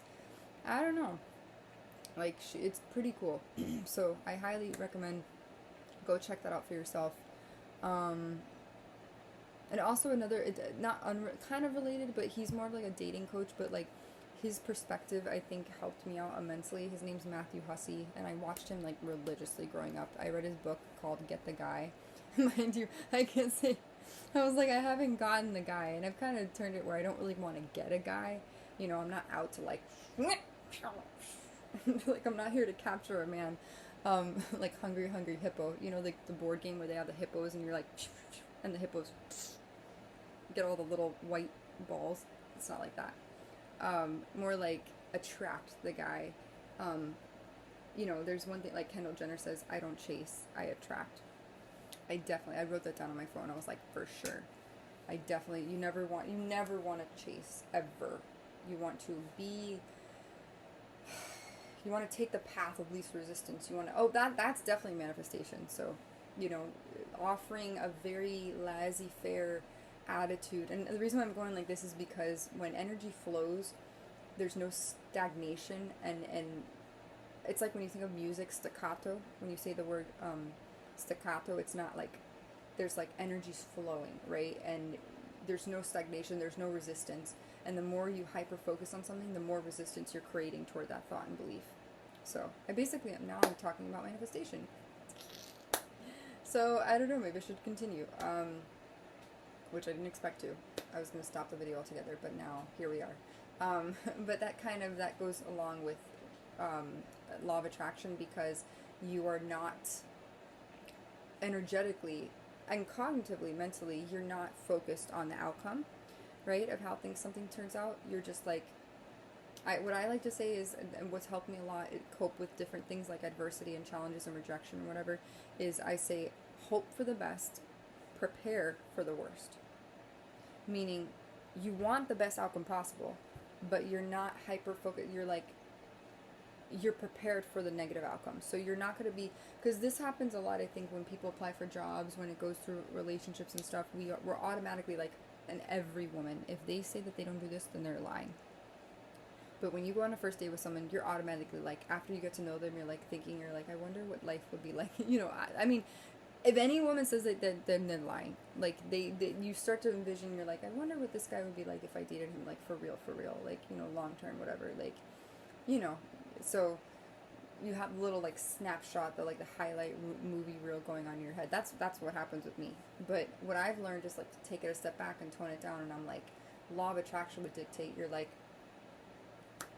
it's an experience, it's an encounter, and how did I feel about it? Was it good? Great. Okay, then I'll move forward. You're not hyper focused on the future of what that's going to turn out like. You're not focused whatever. Now I will say what makes it challenging, if you're intuitive like me, your little spidey antennas start to go up, and you're like, you know, you start to like pick up on cues and things that person doesn't say, but you know. So in psychic world, it's called claircognizance, and there's clairvoyance, right? And so it makes it hard when you're like psychic or intuitive, and you're like, how do you date when you pick up on people's bullshit before they actually say anything, right? That's the hard part. But in the general sense of the term, like for people that don't have that ability or whatever, you know, the point is that you don't become overly concerned with the outcome of something.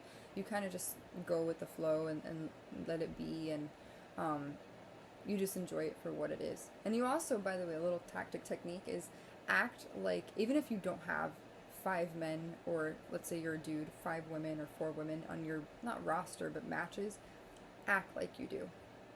Meaning, know your value. Matthew Hussey talks about this, but he's like, know your value, know your worth.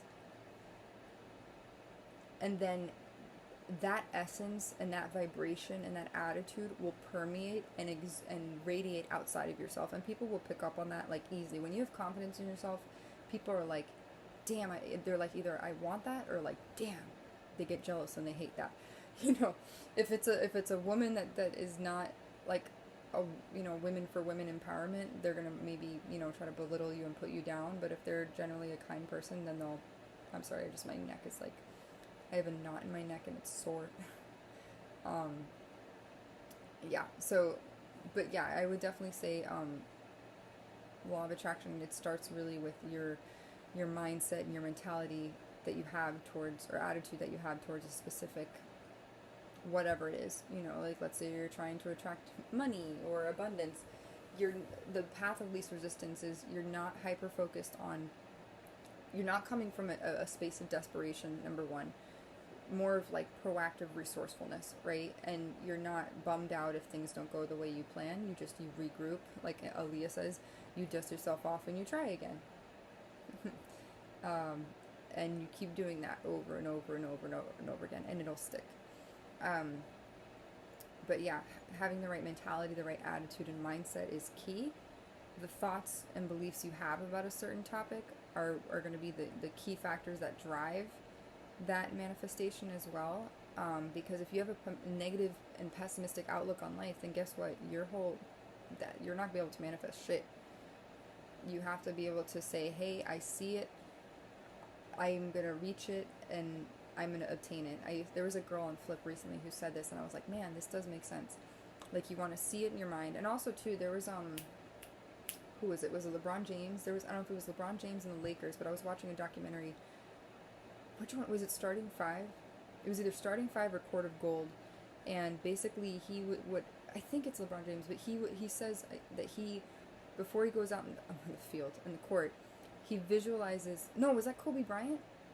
I forgot who it is, but there's someone who basically visualizes before they go out on the court, the basketball court, and they visualize the outcome they want, and that is manifestation, right? You're visualizing what you want, and you take the steps necessary. Now, let's say you're like, right? Let's say you're, not that a basketball player is going to watch my YouTube channel, but let's say you're an athlete, right? And you work really hard, like in some capacity, you're maybe a hockey player, soccer player, whatever, and you're like, but I want to be the best. Okay. And if you think that sitting on your butt all day and, you know, you don't put in the work, you don't do the practice, you don't do whatever, you're just going to like become, no.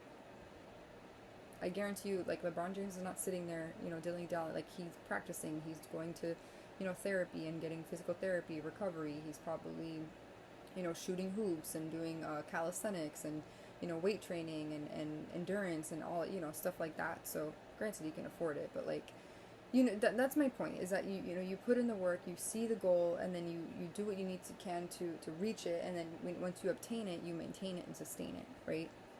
And that's applicable, I think, to anything. Like, let's say you want a house, right? You do your research, you start looking into, you know, what a mortgage is. I still, to this day, don't understand what a mortgage is. I know that sounds really bad. I'm really bad. My financial literacy, I really need to work on this. But let's say you want to get a house. You start to ask around about, you know, realtors. You start to, you know, you go to if you need a loan, I guess you go to the bank or whatever, and you talk to them. You know, you take the steps necessary to achieve your dreams, right? And then, but it's also attitude, right? You're not desperate, you're not forceful, you're not jealous or angry. Jealousy is a very negative, like, emotion. Like, if you're jealous of someone else's success, you will not be successful. Because if you think you are, no. You have to celebrate other people's wins. 100%. And I wish other women would do that more, because more often than not, I've seen other women, like, or maybe it's just me and my experiences in life, but I've just had it where I've been brought down more so than lifted up. But anyways, mentality, attitude, your thoughts govern your beliefs, and your beliefs shape your attitude, right? And your attitudes shape your actions and behaviors. It's kind of like a domino effect. If you think of it like in a circle, if I was doing a presentation, I would put a little circle with arrows, like going like this, like a water wheel, right? Like when you talk about the water cycle, like when there's precipitation and then, you know, it rains and then it comes down and then it evaporates and then whatever and the whole thing, that kind of thing. But I would say, like, you know, your thoughts shape your beliefs shape your attitude shapes your behaviors and actions and so on and so forth. So yeah, because if you have a negative mindset, it's going to be really hard to manifest anything. You have to be a go-getter. You have to see opportunity. Where there's pain, you turn pain into purpose. You turn pain into power. Where there's rejection, you say that's redirection, right? I do that a lot. I not that I'm unrealistic, but some things that are negative, I don't adopt, like, oh, okay, oh, I'm broke, right? Technically, I will say I'm pretty broke. But what I like to do is, like, okay, how can I shift this and change this around? Because yes, that's my present circumstance, but what do I need to do to get there? You know, like, one thing is, for me, I would love to one day I don't know what that business will be, but I would love to be my own boss someday and have my own business, so I don't have to work under somebody or be at their behest, and I can call the shots and I can be the leader. I recently, I decided, hey, and I need to actually read it. I need to actually be proactive on it, but I decided to subscribe to Business Insider. I got a subscription to Canva. What else? There was something else. Linktree. I have a subscription to Linktree. And mind you, this is all money, and money doesn't grow on trees, but I'm trying to figure out ways to proactively generate more income and look at different, multiple streams of income or revenue to generate revenue, right? So, yeah, that's kind of how I go about it. But, in close too, I'm trying to do, like, called user-generated content, and basically you do product promotion, and I was like, I'm gonna have to buy products to market them, but then hopefully the profit and the payoff will be worth it, right, and higher than what I had to put in, invest, right? So hopefully the profit, I don't know the proper term, the returns, profit, whatever, will outweigh the amount of money that I invested into it, right? Into that expense, right? But yeah, it's mindset, it's thoughts, it's attitude, it's behavior, the actions you take towards achieving your goals and dreams, and that really is honestly applicable to anything. But I recommend, if you haven't done so, check out Abraham Hicks, because she explains it much better than I can. There also is, I think, a book she wrote, Ask and It Is Given. That's another book I've read. And I think that gives a pretty good inside look into, like, how, I don't know why I'm swaying. That gives an inside look into how, like, the basics of manifestation. Or, like, not a law of attraction. But law of attraction really is, like, what you think you attract. And, there's a quote, attract what you reflect, become what you desire. Wait, no, attract what you reflect, become what you desire. Something you reflect, mirror what you admire. I will say this.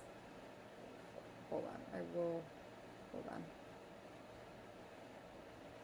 Let me see. Attract what you reflect, respect what you desire, become what you, mirror what, I'm going to say this, but I need to get this on. Attract what you expect.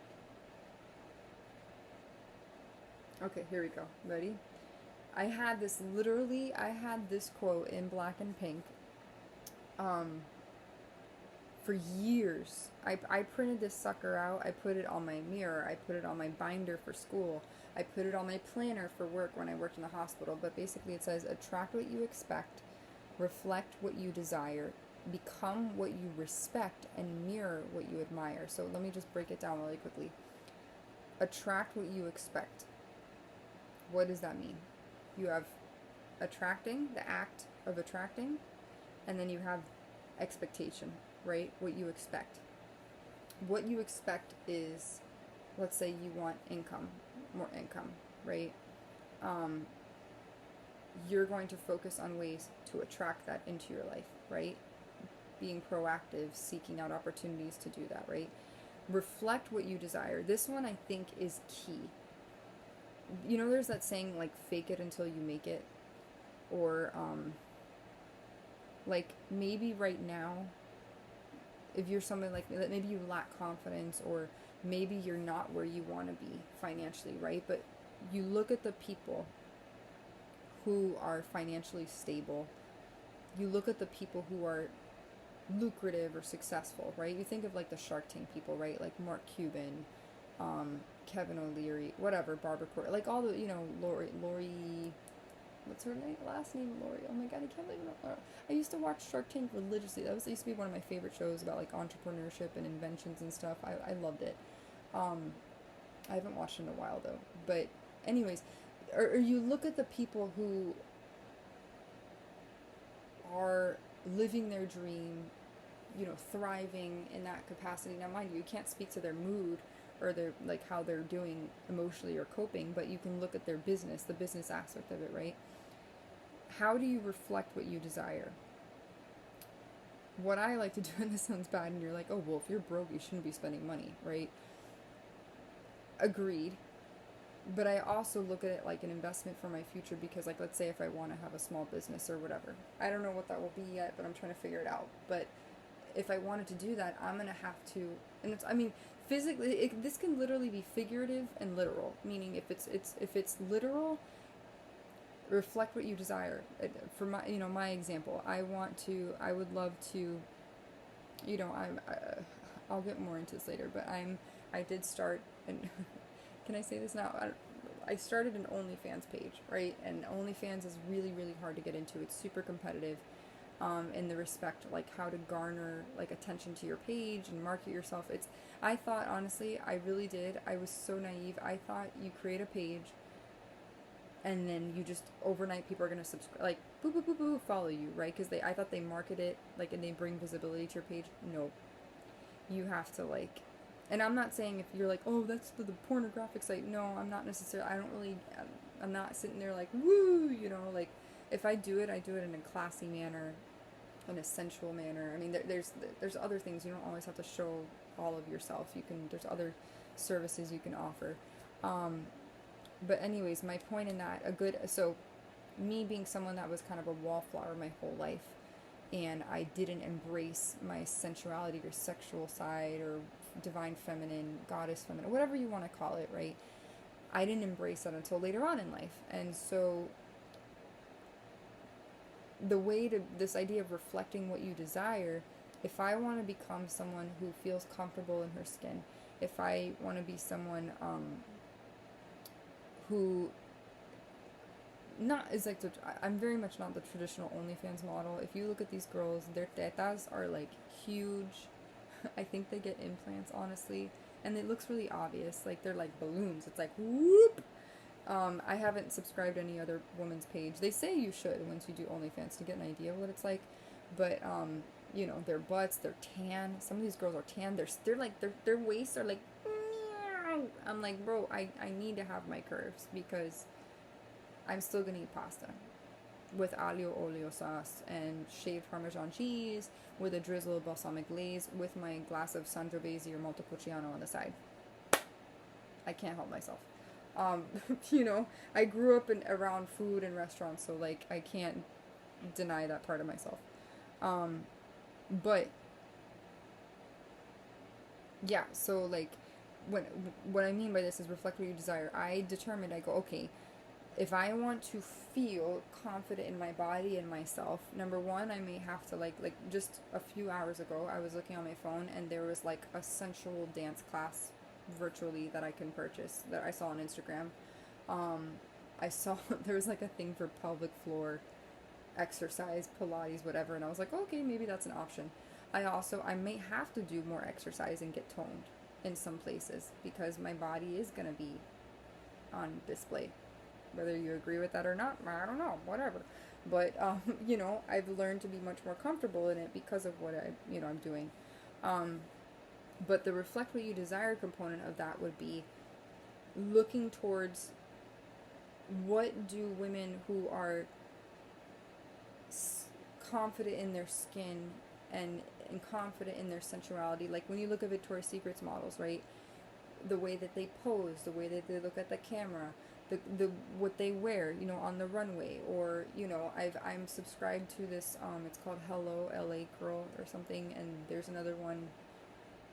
What's the other? Was there another one too? Oh, Adore Me. I'm subscribed to Adore Me as well, and like I feel like the LA Girl ones are really good to look, and also Instagram too, like the bathing suit, whatever. Like, but I told myself, I mean, granted, I don't want to become superficial and like have plastic surgery everywhere, so I turn into a completely different person. I want to honor and respect like who I am still, but my point is that if I want to step into that energy and reflect what I desire, right, I need to align myself with that, right? I need to be proactive about finding resources that can help me. Like just recently I bought, it was like for 60 something dollars, this lady has a YouTube channel and she actually, it's called Creators for Beginners, and she's a content creator on there, and I bought her like manuscript or like e-handbook and a guide to explain how to market myself, whatever, because I was serious about it. Now mind you, hopefully I can write that off of my taxes,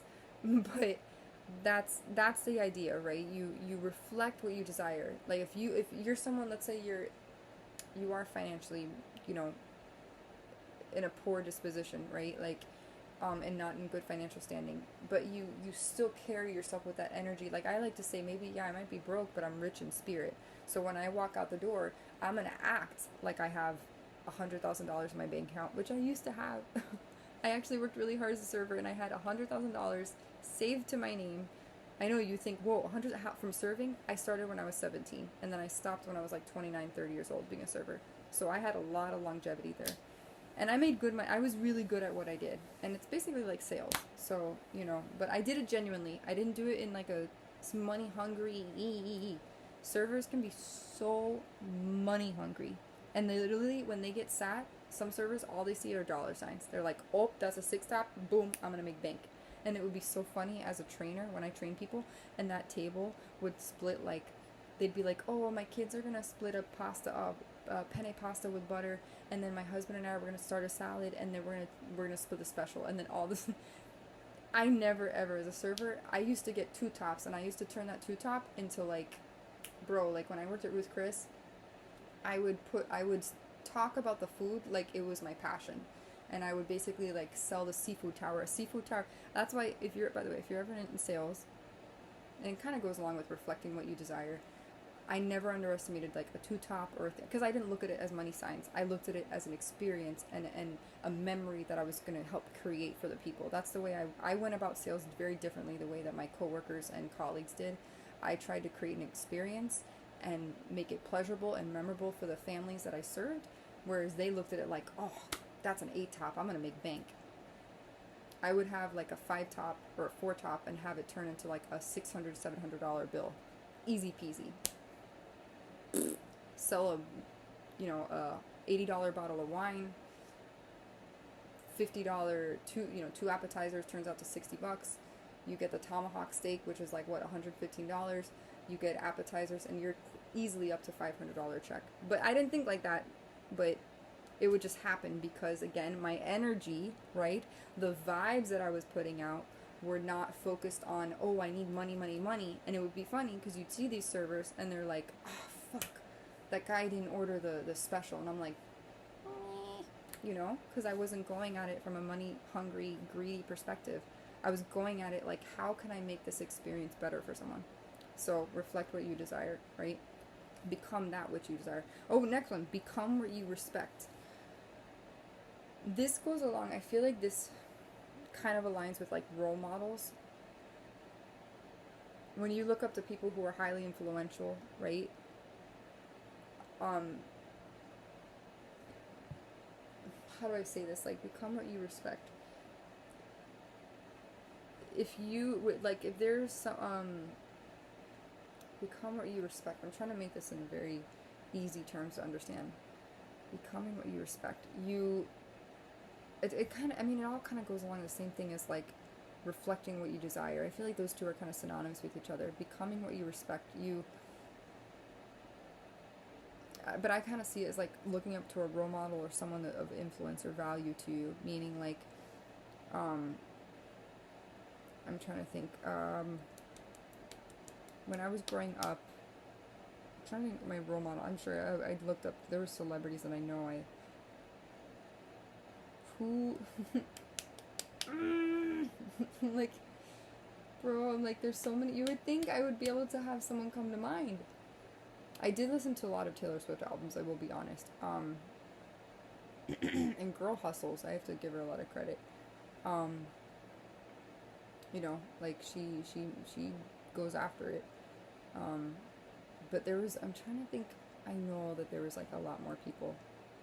Become what you respect. But, like, it's essentially of, again, aligning with that which is the intention or the direction of what you want to go in. So, like, you know, you, like, the idea of, again, raising your vibration. You can't, if you're a dude and you want to attract this kind of girl over here, but you're sitting there smoking cigarettes and getting high and vaping all day, and the girl over here doesn't do that, right? Like me, I don't do that, you know. That girl is not going to be like, yeah, I'm going to lower my standards and be okay with you being high as a kite and smoking cigarettes and vaping all day because, no. That girl's going to be like, I have other things to do than be around that, right? So it's, again, so that's a good example. Becoming what you respect. That guy, if he, you know, if he respects that girl, he's going to say, hey, I'm going to not do X, Y, Z, whatever. I have yet to meet a man who will do this. If I ever do, I will make sure I mention it on this channel. So yeah, become what you respect. Last one is mirror what you admire. They're all kind of, they attract, reflect, become, mirror. They're all the same thing. In Spanish we say la misma mierda, which means the same shit. Which is true. La misma mierda. Mirror what you admire. Meaning reflect that. Reflect what you admire. Mirror what you admire. It's the same thing. Like, if you're, like, for me, I want to, even though I know I shouldn't be spending money because my credit line is slowly depreciating because I can't make payments and stuff because I'm not working, but I will get there. Hopefully content creation turns out to be somewhat, you know, is it like, is it lucrative, successful? I don't know, whatever. But my idea is that I want to carry a certain energy, you know, and express that outwardly. And what you wear, like, a good example is like what I wear, right? When I wear a certain outfit and I feel good in it, I know I exude I radiate a specific energy than I would necessarily, like, if I didn't do my hair, if I didn't have these are little, like, daisy earrings. They're little flowers. But, like, if I didn't have my flowers on, if I didn't do my makeup, I'm definitely going to feel very different than I would. And it's true, like, 100%. When I'm put together, my energy is 10 times different from when I'm, like, with my hair. Now, some days I need to just chillax and I wear my hair in a bun, no makeup, whatever. But, like, when I'm in my element and in my zone, it's the same idea, you know, mirror what you admire. And what I'm doing is I admire those who are getting their shit done. I admire those women who, you know, are taking steps. Like, there's I think she's a content creator. Her name is on Instagram it's Oh Happy Danny. And this woman, I swear to God, I don't think she stops working.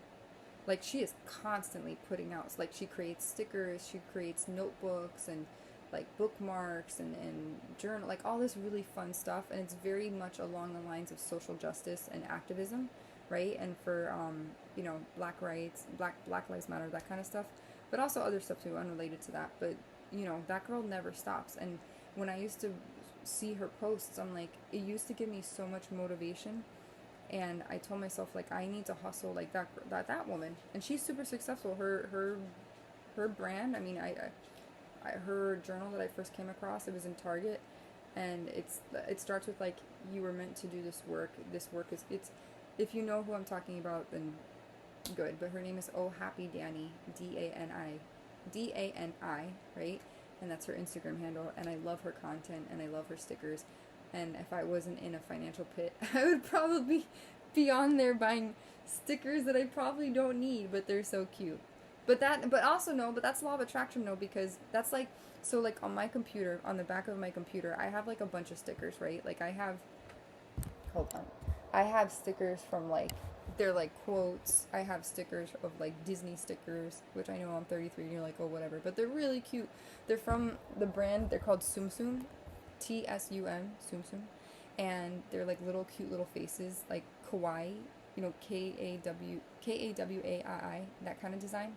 Bonnie's giving me like the mom hurry up look. I want to go outside because poor dog hasn't been outside in like gajillion years. Just because I've been feeling really fatigued and tired lately, so I haven't really gone out that much. And also I felt like shit, and I thought I looked like shit too. But anyways, so my computer is adorned and dressed with the laptop case. First of all, the laptop case is like rose gold, sparkly glitter. And then on the other part, it's like there's like Disney stickers, and then there's like little other cute little stickers like Sven. I'm just looking, I keep moving the thing because I keep looking at what's on it. There's Sven, there's Eeyore, there's Tigger, there's Pooh, and then it says Child Life Therapy in the middle because I used to do Child Life. So yeah. That's also law of attraction because one more thing yes, I'm sorry if my armpits aren't shaved. I just realized my armpits aren't shaved, but hopefully I didn't raise them too high so you could see. But anyways, last thing I want to say, because I did mention mirror what you admire. I think I said this in another video. The outfits you wear, the music you listen to, what you consume with your eyes, like you watch media-wise, the foods you eat, the stuff around your house, the books you read, the podcasts you listen to, the audiobooks, all of that contributes to your overall vibration and mood and being. When you listen, a good example, when you listen to every song, right? When you listen to a song, I'm so careful about the music I listen to, because every song has an energetic signature to it. I'm going to get really like deep here and philosophical, and you're going to be like, whoa. That recording artist, for example, the example that comes to mind, Ed Sheeran, right? He has the song Dive. He did the song Thinking Out Loud. Perfect. These beautiful romantic songs, right? And I don't know if he was writing that when he was like dating. I know he got together in the news. It was like he said it was with his childhood sweetheart or something. I don't remember her name, and they have a daughter or son or something. But anyways, you can see it in his voice, the way when he recorded the song, the essence and the energy he wanted to evoke. When you listen to that song has been probably used in so many weddings at this point. Another one, the guy Alex Warren, who did the song Ordinary. Benson Boone, when he sings, it's these, you can feel the Andrea Bocelli when he sings The Prayer with Celine Dion, right? There's almost I'm trying to put this into words. The feeling of the singer and the message that they intended, right? When you listen to that in a recording on your phone with your headphones at the gym, whatever it may be, you, through that song, are contributing to your vibration, because that song, for example, it's like songs like, there's a song from Twilight, from Iron and Wine, that I used to be obsessed with. It was like, I was a quick, wet boy diving too deep for. It's very like mellow, but like very like, and almost peaceful, but it's kind of emo, right? And I was like, I think it's supposed to be a romantic song, but I remember when I first listened to it, I was like, when I had emo moments in high school, when I was sad or mopey, I would put that on, and there was another song from a band called City and Color, called Hello, I'm in Delaware, and I used to listen to that, and I had like my mopey, sad playlist, But I realized I was like, and it's good to feel those emotions, but I will say be very mindful of the music you listen to, because that is gonna, like, the emotion that that singer was in, that's gonna carry over to you. Why do you think certain songs, like when you listen to rock and roll, like AC/DC, Led Zeppelin, Journey, Boston, um, Extreme, whatever, I'm mentioning classic rock because I do like classic rock, the Beatles, right? Why do you think when people listen to the Beatles and they go, oh yeah, I tell you something, da-da-da, I think you'll understand, and it was very happy and boppy, and when people listen to it, that's happy and boppy, right? It's bringing about feelings of pleasure in your brain, that's releasing serotonin and dopamine, the happy hormones, right? So be mindful too, because that, what you consume with your eyes, you listen with your ears, all contributes to your vibration and your mood. Because when you listen to that, you're going to think certain thoughts, and then that's going to express itself outwardly, and it's going to manifest in your immediate reality. Trust me on that. So that's why I'm very, like, I remember when I was going through the hardest of times, music was like my savior. Like when I was going through this whole thing about hacking, cyberbullying, whatever, I literally would turn to music. And I remember when I was at my lowest, and I'm like, oh my god, this is so horrible. I don't know how I'm gonna get out of this. I have literally I have a Christian playlist. I listened to Thomas Rhett's song, with, was it Brandon Lake? Hold on, I don't want to say the wrong. It's called, the playlist is called Matt Maher, and he's like, the first song is called The Lord's Prayer, and then it's Switchfoot, Dave Barnes, Ben Rector, Blessing '04, Jason Mraz is on there, The Script is on there,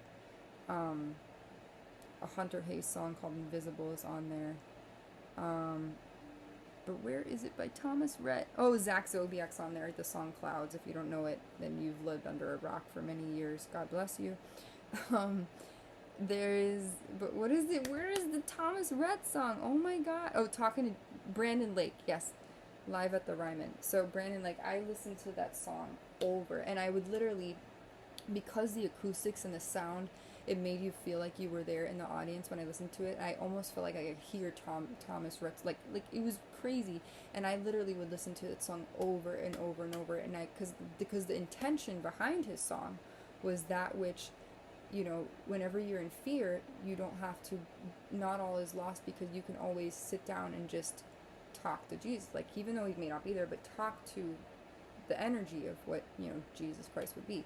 So I would listen to that, and that would, like, immediately just completely shift my mood. I mean, I could have been in the worst of moods, and I would just, and so sad and hopeless and depressed, and I would put on my playlist, and I listened to Brandon, whatever, who else, Matt Maher,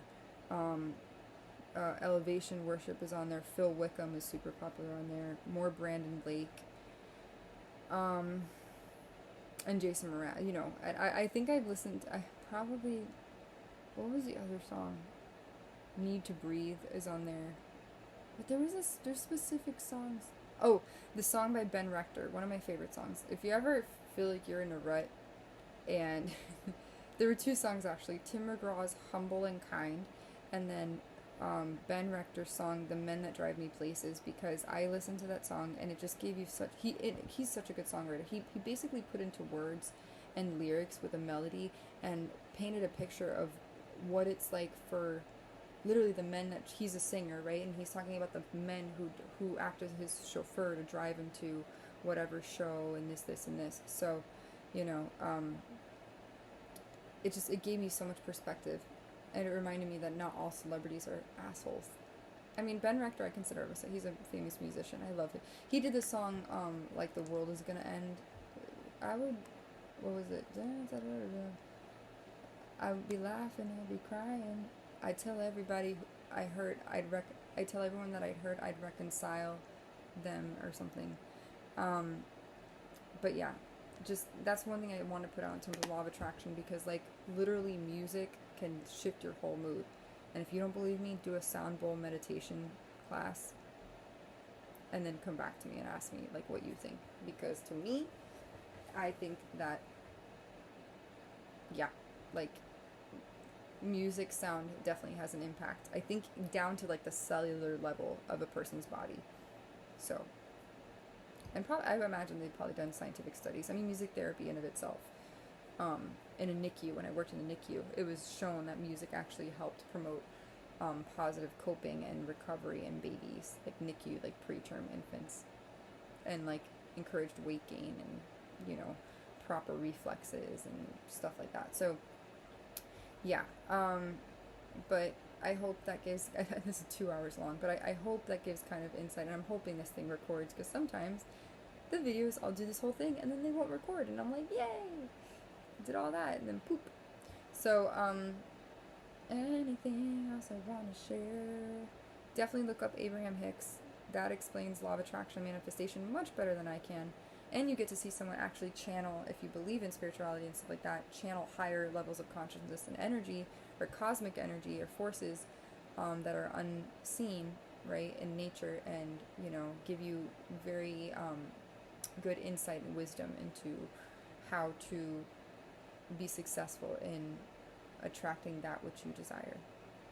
But I will say, definitely, the one key thing is, when you're doing this kind of work, do not be so hyper fixated and focused on the outcome, and because then once you do that, you're going to throw your vibration all off, and you want to take the path of least resistance. Like if it works out, great. If it doesn't, you're going to be okay either way, whether that be in dating, whether that be in life, like work, family, friends, pets, whatever. You know, you like what I say, you hope for the best and prepare for the worst.